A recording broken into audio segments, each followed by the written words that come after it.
ये गीता के 9वें अध्याय का 4था श्लोक है। और जो 9वां अध्याय है ये भक्ति भाव पर, प्रेम भाव, भक्ति भाव पर आधारित है।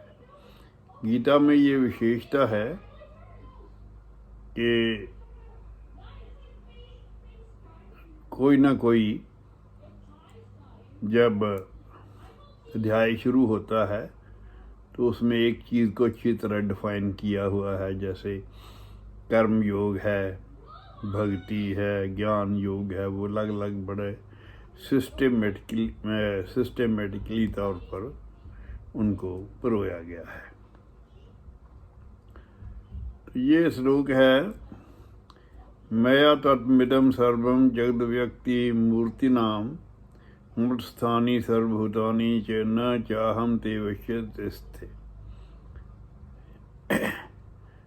इसका मीनिंग है, ये संपूर्ण जगत मुझ परमात्मा के अव्यक्त स्वरूप में व्याप्त है। भाव के जो दिखाई नहीं देता, जो व्यक्त नहीं, उसमें ये साब राब ब्रह्मांड व्याप्त है। भूत मात्र भाव ये प्राणी मात्र मुझ में स्थित हैं, परंतु मैं उनमें स्थित नहीं हूँ। ये इसका मूल है। तो थोड़ा सा हम इसके ऊपर विचार करेंगे। यह श्लोक अगर तर्क में रखकर हम सोचेंगे तो हमारी समझ में नहीं आएगा। ये सूत्र अतर्क्य है, इलॉजिकल है, लेकिन ये सूत्र हिसाब किताब में नहीं आता। ये रहस्यपूर्ण है। यह एक पहेली जैसा लगता है। अब इस श्लोक को अगर तो श्रद्धा हो कृष्ण पर, फिर तो हम राजी हो जाएंगे।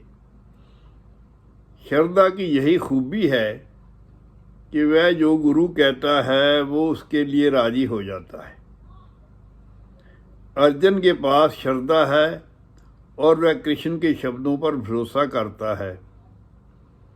अब श्रद्धा एक ऐसी वस्तु है जो दिखाई नहीं देती, लेकिन फिर भी उसका हमें इफेक्ट दिखाई देता है। अब यही दिक्कत है। एक तर्कयुक्त व्यक्ति श्रद्धा के बारे में नहीं जानता तो ही लोगों को भक्तों की बातें समझ में नहीं आती। अब जैसे चुंबक लोहे के कणों को खींचता है, अब हमें लोहे के कण तो चुंबक की तरफ आते दिखाई देते हैं, लेकिन वह चुंबकीय शक्ति दिखाई नहीं देती।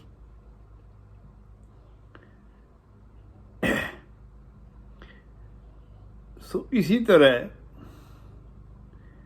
जैसे हम ऊपर की ओर एक पत्थर फेंकें तो वो नीचे धरती पर आता है और हम कहते हैं ये ग्रेविटेशन है, तो हमें पत्थर तो दिखाई देता है, ग्रेविटेशन दिखाई नहीं देती। दूसरा, 43 पुरुष में एक खिंचाव है, एक कशिश है। तो अब इस असर को तो हमें दिखाई देता है, एक जो खिंचाव है स्त्री पुरुष का, वो तो हमें दिखाई देता है, लेकिन आकर्षण की शक्ति हमें नजर नहीं आती। तीसरा, मन के तल पर प्रेम का सेंटर है। इस प्रेम को हम जानते हैं। जिससे प्रेम होता है, मन सदा उसी की ओर आकर्षित रहता है। हम कहते हैं कि इसका बहुत गूढ़ा प्रेम है। हमें भी जीवन में जितना ज़्यादा प्रेम होता है, हम उतने ही अधिक प्रफुल्लित और खुशी होते हैं।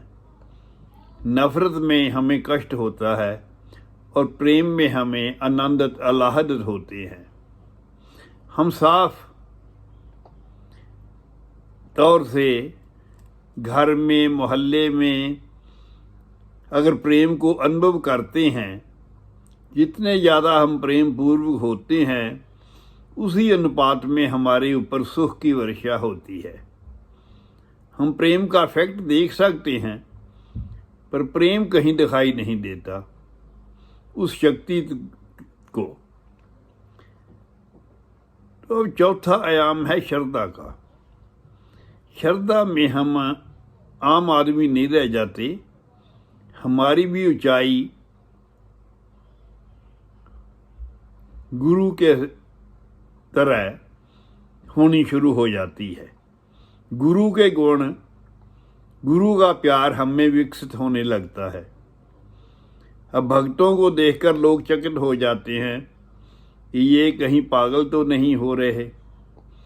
जैसे हम मीरा के बारे में जानते हैं, उसका गीत है, वो तो गाती थी और नाचती थी। ऐसी लागी लगन मीरा हो गई मगन, वह तो गली गली हर गुण गाने लगी। अब उसने अपनी कविता में आप लिखा है, लोग कहे मीरा भई बांवरी। लोग तो कहते हैं कि मीरा बांवरी हो गई है। सास कहे कुल नासी रहे। और जब वो गलियों में एक राजे की बहू होकर गलियों में नाचती फिरती, तो सास तो यही कहेगी ना, जिसको नहीं मालूम कि कुल नासी रे। लोग कहे मीरा भई बांवरी, सास कहे कुल नासी रे। इस तरह से अब हम ये भी बड़ा अजीब लगता है और आगे तर्क बुद्धि से चलेगा। अब अगर एक बार हम बीज को देखें, जो छोटा सा बट वृक्ष का बीज होता है वो अव्यक्त है, अभी वो वृक्ष बना नहीं। इसी तरह भगवान कह रहे हैं कि मेरा अव्यक्त स्वरूप से ये सारा संसार है। तो हम इसको गलत नहीं कह सकते, ये सच है, क्योंकि वो छोटा सा बीज ही एकदम बहुत बड़ा वृक्ष बन जाता है। तो उस बीज में कहीं अव्यक्त रूप से वृक्ष छिपा हुआ है उस छोटे से सीड में। लेकिन मैं भूतों में स्थित नहीं हूँ, मैं प्राणियों में, भगवान कहते हैं, मैं स्थित नहीं हूँ। अब यह जैसे सागर कहे कि मैं सारी नदियाँ मुझ में स्थित हैं, लेकिन मैं उनमें स्थित नहीं हूँ, तो ये भी एक बात सच है। तो इसी तरह का भगवान के जो ये वचन हैं, हमें इस तरह से, इस एंगल से देखने पड़ेंगे। इसी तरह यह श्लोक भी यही समझा रहा है कि मेरे में सब भूत मल प्राणी हैं और वो मुझसे ही पैदा होते हैं और मुझ में ही विलीन होते हैं। ओम श्री तत्सत।